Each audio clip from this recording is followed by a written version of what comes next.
Bonjour, je suis Habib Bamba, directeur de la transformation du digital et des médias à Orange Côte d'Ivoire.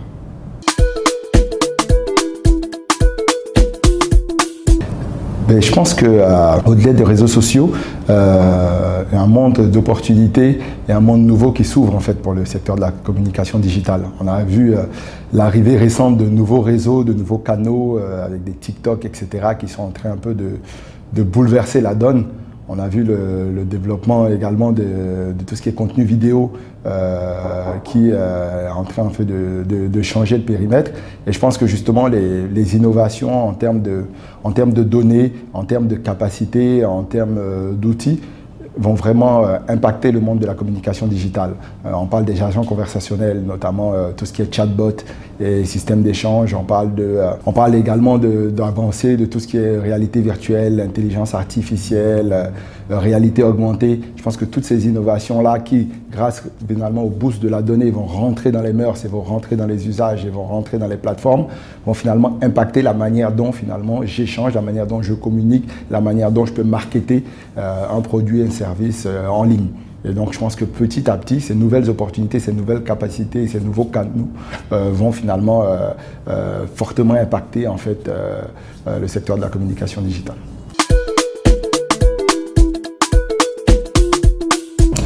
Donc les usages du digital sont en train de fortement progresser et évoluer. Je parlais tout à l'heure de l'augmentation finalement de la consommation de la data.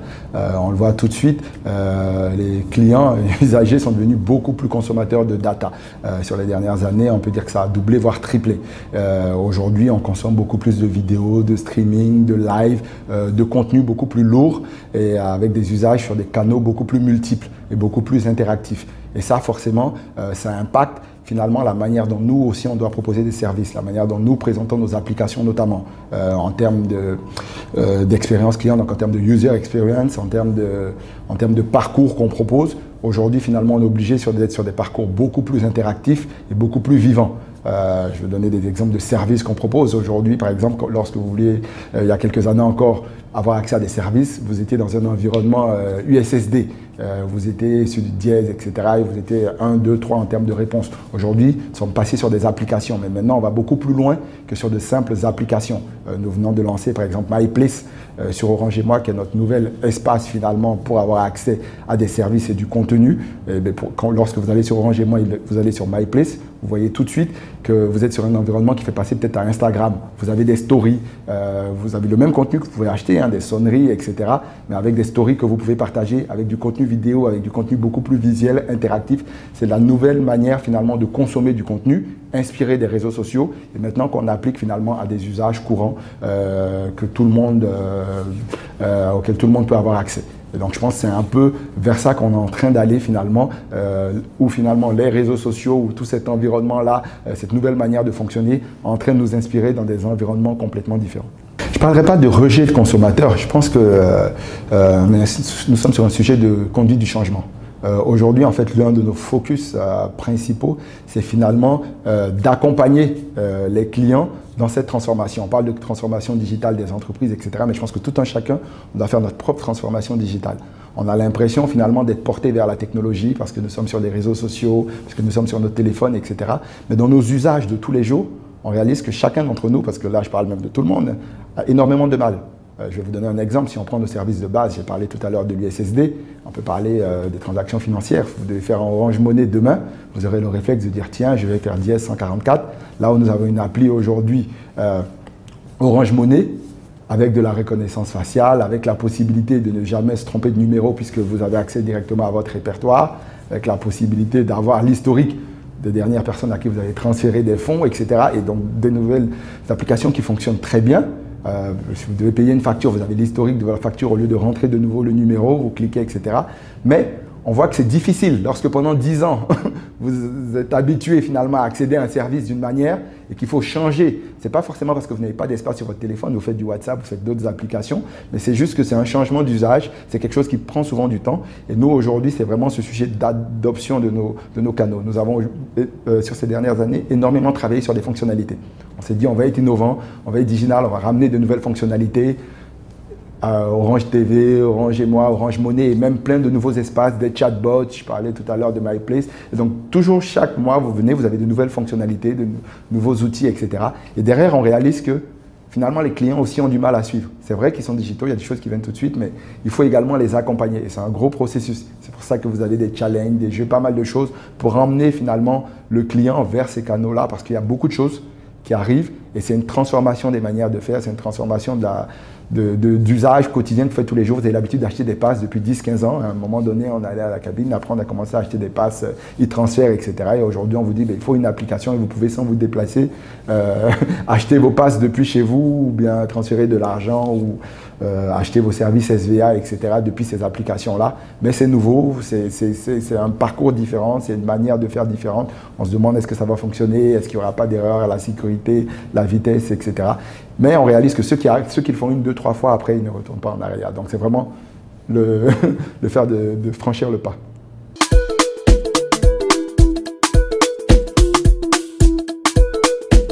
Je pense que déjà, comme je vous le disais tout à l'heure, pour nous, c'était important d'innover. Nous sommes dans un environnement où le numérique va vite, les jeunes vont vite et ils ont des besoins. Nous, notre souhait, c'est vraiment répondre à notre besoin, aux besoins des clients, être à l'écoute de ces clients. Et donc, notamment sur les réseaux sociaux, nous sommes à l'écoute du client dans nos agences, sur les commentaires. Peut-être certains ont l'impression que non, on regarde vraiment et on s'inspire de ce qui manque, de ce dont on a besoin. On essaie de s'aligner finalement sur les nouveaux usages dont vous avez parlé, ces nouveaux besoins. Et ça demande de l'innovation. Je parlais tout à l'heure des nouveaux services que nous avons lancés. On a essayé de lancer des services clés de contenu adaptés aux besoins des Ivoiriens. Je parlais tout à l'heure de la TV d'Orange, une application pour avoir accès à tous ces services. Au quotidien, on a été très fiers, il y a 3 ans, de lancer la TV d'Orange et permettre aux Ivoiriens d'avoir accès à des chaînes de télé, d'avoir accès à de la vidéo à la demande. On ne pouvait pas s'arrêter là, parce que toujours, il y a des choses qui manquent. Ne serait-ce que la semaine dernière, nous avons lancé les chaînes Canal. Parce qu'on nous disait, oui, mais je veux voir mes matchs de foot, je veux voir la Champions League, je veux voir accès à mes séries Canal. Et donc, ça prend du temps, ça prend des partenariats. C'est le souhait d'innover. Ils nous disent, OK, on vient d'innover encore. On vient de rajouter finalement tous les bouquets Canal disponibles sur la TV d'Orange. Et ça va pour chacun de nos services.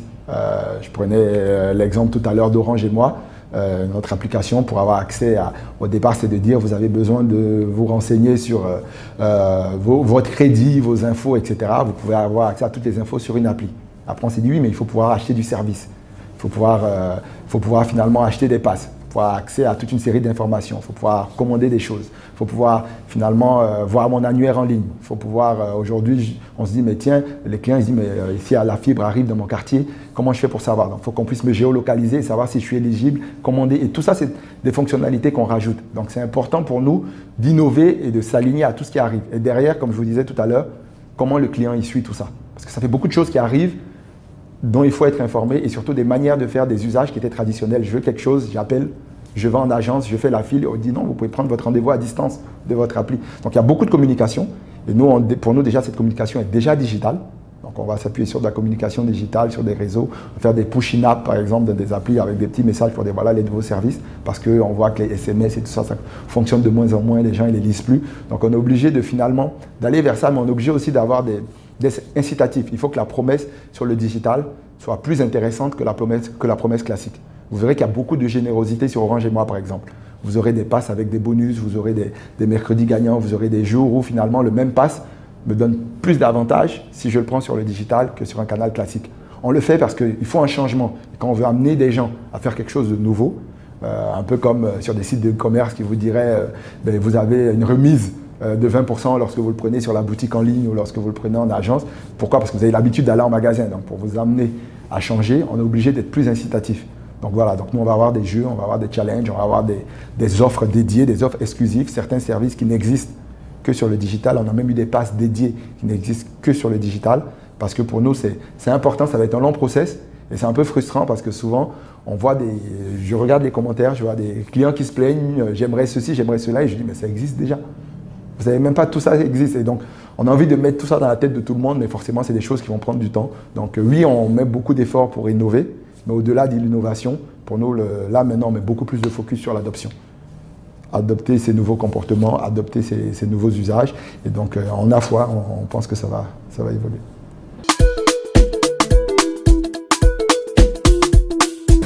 Je pense pense qu'il y a beaucoup de challenges. On avait les challenges classiques de connectivité, d'accessibilité, de coûts de service, d'éducation numérique, de formation, etc.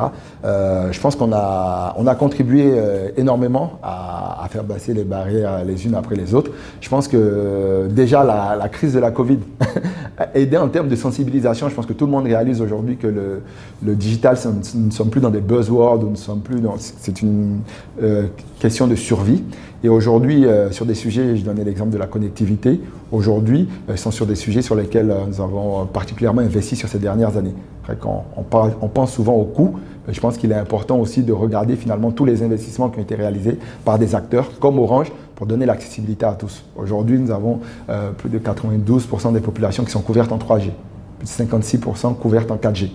Nous avons la fibre qui a été développée sur ces dernières années, notamment la FTTH, avec 25% des ménages aujourd'hui couverts en FTTH et plus de 3400 km de fibres déployées.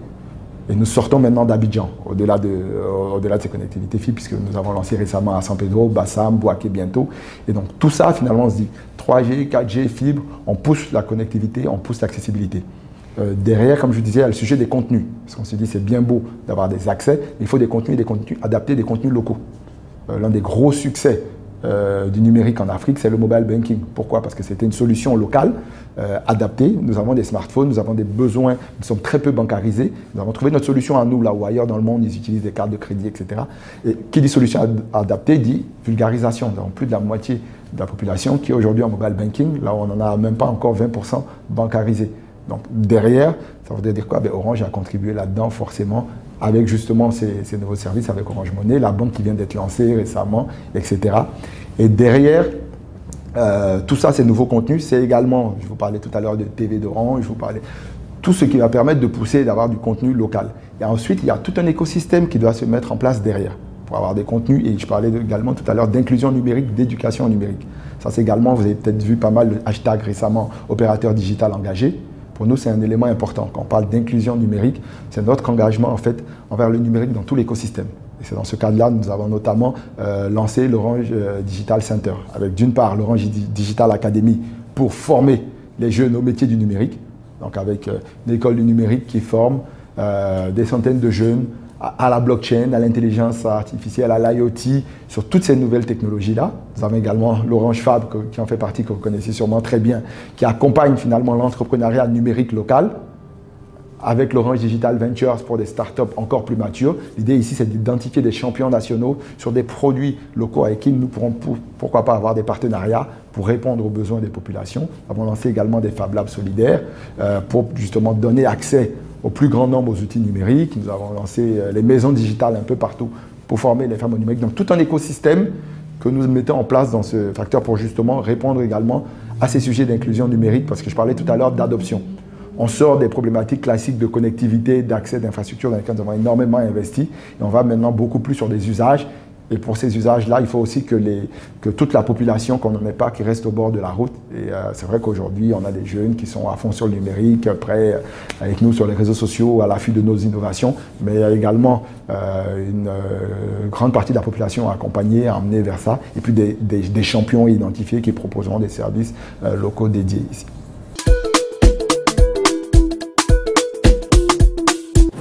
Alors, il faut savoir que donc, cette crise, je pense que personne n'était préparé à cela. Comme chaque entreprise, nous avions défini une stratégie digitale en cas de communication digitale sur l'année 2020. Cette stratégie a été totalement bouleversée, en tout cas par la crise et par tout ce qui a pu, en tout cas, en découler. En termes de communication, nous avons dû nous adapter, en tout cas, sur le fond et même sur la forme de nos prises de parole au niveau du digital. Donc sur le fond, enfin sur la forme, je dirais qu'on est parti, on a accéléré, en tout cas augmenté le nombre de prises de parole au niveau du digital. Les campagnes se sont peut-être réorientées sur les plateformes digitales avec beaucoup plus de prises de parole.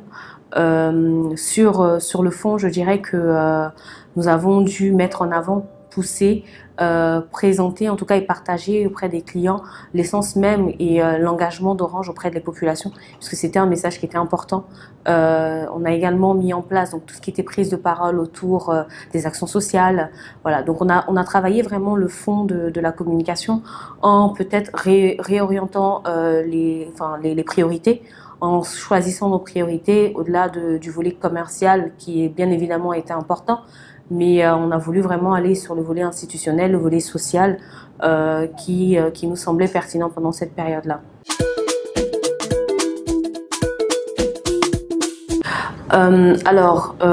Hormis le contexte Covid et tout ce qui s'ensuit, il faut savoir que la Côte d'Ivoire on a une consommation particulière des réseaux sociaux. Aujourd'hui, le réseau social qui est le plus utilisé, c'est Facebook en Côte d'Ivoire. Et au-delà de ça, on a des tendances qui sont assez particulières puisque on va être très orienté sur tout ce qui va être newsjacking, on va être très orienté sur les buzz, on va être très orienté, vous connaissez je pense le malparlage à l'ivoirienne. Donc voilà, c'est des éléments sur lesquels avec lesquels il faut faire, avec lesquels il faut avec lesquels il faut fonctionner au niveau de nos prises de parole, il faut s'en accommoder. Il faut faire en sorte que nos communications puissent parler également aux cibles. Donc je pense que au niveau des messages, on se sert de ces tendances-là pour pouvoir justement adapter la forme de nos prises de parole. Je vous prends par exemple le Chic Papo, qui est une rubrique aujourd'hui au niveau de Facebook, qu'on utilise également sur Instagram.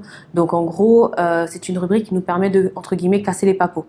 Donc on va utiliser des news, on va utiliser des tendances, on va utiliser des buzz du moment pour s'en inspirer et pousser nos services et nos produits.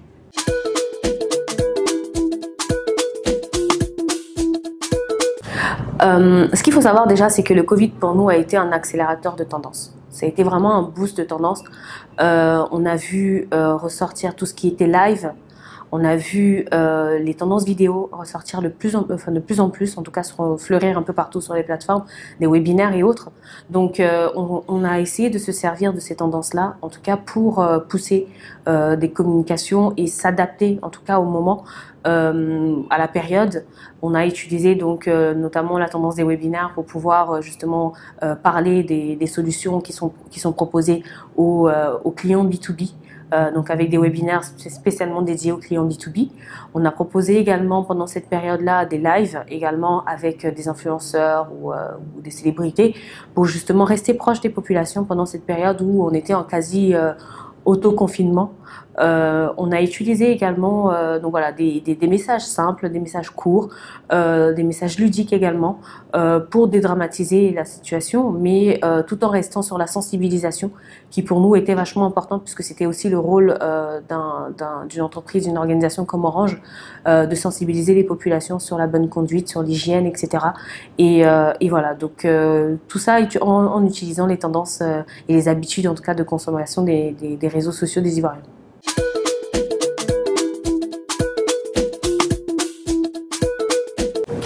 Alors, aujourd'hui, comme je disais, le digital prend de plus en plus le pas sur les parts sur les investissements déjà médias en termes de communication et aussi même en termes de points de contact des clients.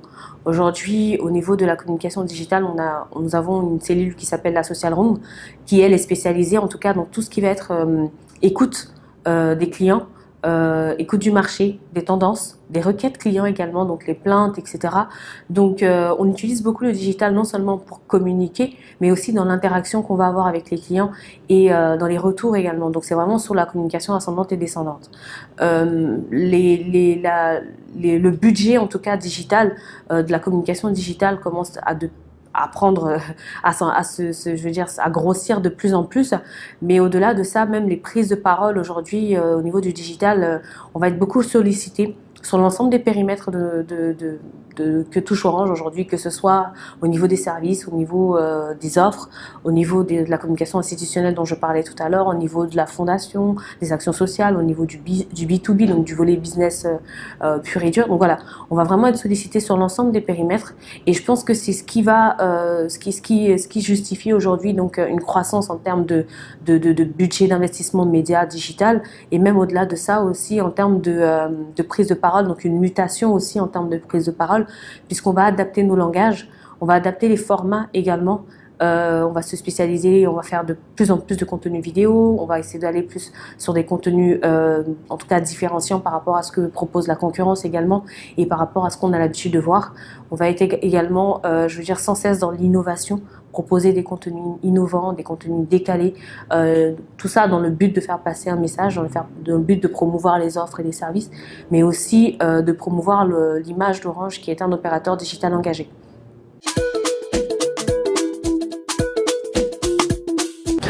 Je dirais le futur, bon, on est déjà dedans. On est déjà dedans parce que on a des pépites, des réelles pépites, des entreprises qui font des campagnes très intéressantes, des partenariats aussi qui sont très intéressants puisqu'on utilise des personnes qui sont présentes sur le digital. On a la tendance des influenceurs qui fleurit de plus en plus en Afrique. Donc tout ce qui est marketing d'influence qui fleurit de plus en plus, dont on se sert réellement au niveau d'Orange notamment. On a tout ce qui va être également des contenus vidéo, la tendance des contenus vidéo, des lives. Donc voilà, tout ça dans le but de créer des contenus viraux. Donc voilà, je pense réellement qu'on est déjà dans cette mutation future-là. On est déjà en train de s'adapter. On va aller vers un digital qui sera de plus en plus sollicité puisque les gens sont de plus en plus connectés en Afrique. On a une population qui est très jeune également, donc qui est très portée sur les usages digitaux, sur les smartphones et autres, et notamment sur les réseaux sociaux. Donc voilà, la cible veut ça. Les canaux, en tout cas la connectivité en plus des pays africains qui est en tout cas de plus en plus présente. Donc voilà, les infrastructures veulent ça, la cible veut ça, donc on est déjà quasiment dedans.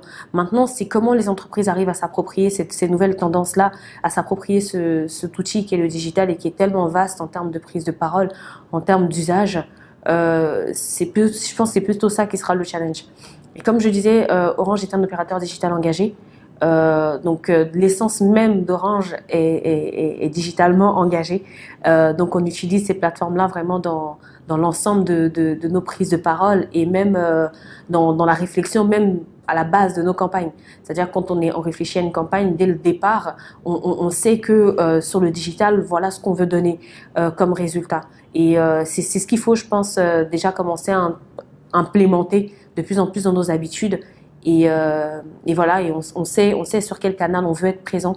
On sait que le digital aujourd'hui, c'est un canal incontournable et avec lequel il faut juguler. Et donc il faudra juste prendre cette tendance-là et ce challenge-là, en tout cas, faudra s'y faire tout simplement et l'intégrer dans nos plans d'action, ou je veux dire dans nos stratégies globales, quoi. Déjà, c'est pour vous dire que je suis ravi d'être une fois de plus associé à Adicom Days. J'y étais depuis la première année. J'ai pu voir l'évolution de cet événement et c'est vrai que cette année, ce sera très différent. Nous n'aurons pas l'opportunité d'être au Sofitel ou ailleurs en présentiel pour échanger avec tout cet écosystème qui est magnifique. Moi, c'est toujours un des événements que j'attends le plus, rencontrer tous ces influenceurs, tous ces acteurs de l'écosystème digital. Et je pense que nous aussi, on va s'adapter avec la Adicom, on va s'adapter à ce nouveau format, à cette nouvelle donne, à cette nouvelle normalité qui est plus de conférences en numérique, plus de webinaires, plus de conférences de ce type. Donc je suis convaincu que ça va également très bien se passer, qu'on aura également l'opportunité d'en tirer profit. Et puis que quand on parle de futur de la communication digitale, je pense que tout ça, ça en fait partie. Des événements numériques, des nouveaux outils, des nouveaux cadres. Et je pense que voilà, nous sommes là pour accompagner cet écosystème-là avec les Adicom Days. Merci. Restez avec nous, les Adicom Days se poursuivent. On va aborder maintenant la troisième partie du forum, les médias et créateurs de contenu du futur.